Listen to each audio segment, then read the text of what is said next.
Mindfulness चाहिँ राख्नुपर्छ अलिकति। एउटाबाट भएन भने अर्कोबाट हुन्छ।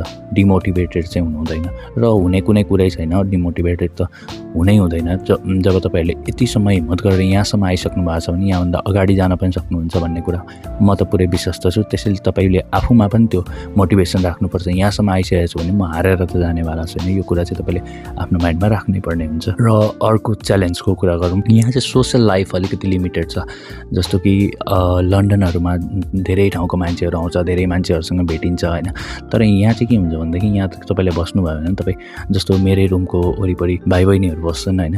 तर भेट कहिले पनि हुँदैन। उनीहरू आफ्नै ड्युटीमा बिजी हुन्छ, म आफ्नै ड्युटीमा बिजी हुन्छु होइन। अब हामी एउटै घरमा बस्यो भने पनि अब कहिलेकाहीँ हप्तामा एक दिन अब किचनमा खाना बनाउँदाखेरि, किनकि कमन किचन हुन्छ होइन, त्यतिखेर खाना बनाउँदा ओर्दा मात्र भेट हुन्छ। मेरो लागि त त्यो कुरा ठिकै हो होइन। म त्यति धेरै सोसियल पनि छुइनँ होइन। त्यसैले मलाई भनेको मैले कि मलाई भिडियो बनाउन आउँदैन होइन। तर स्टुडेन्टहरूले मिस्टेक नगरोस्, या त भाइ बहिनीहरू जो आउँदै हुनुहुन्छ, दाइ दिदीहरू पनि जो आउँदै हुनुहुन्छ, उहाँहरूसँग कुनै मिस्टेकहरू नहोस् या कुनै कुरा नछुटोस् भनेर म चाहिँ एउटा इन्फर्मेसनको लागि र आफ्नो एउटा प्र्याक्टिसको लागि पनि मैले चाहिँ भिडियो बनाउने गरेँ हो। यसको खासै मलाई जरुरत चाहिँ त्यस्तो छैन, तर टाइम पनि छैन हेर्ने हो भने त। तर समहाउ म म्यानेज गरेर गरिरहेको छु। तपाईँहरूले पनि समहाउ म्यानेज गरेर लाइक गर्न नबिर्सिनु होला, सब्सक्राइब गर्न नबिर्सिनु होला र राइट अडियन्ससम्म त्यसलाई पुर्याउन पनि नबिर्सिनु होला। अब कुरा गरौँ हामी थर्ड च्यालेन्जको। आउटसाइड लन्डनमा थर्ड च्यालेन्ज सबैभन्दा ठुलो भनेको यहाँनिर तपाईँलाई सिटी एरियाको भाइब्स चाहिँ छैन।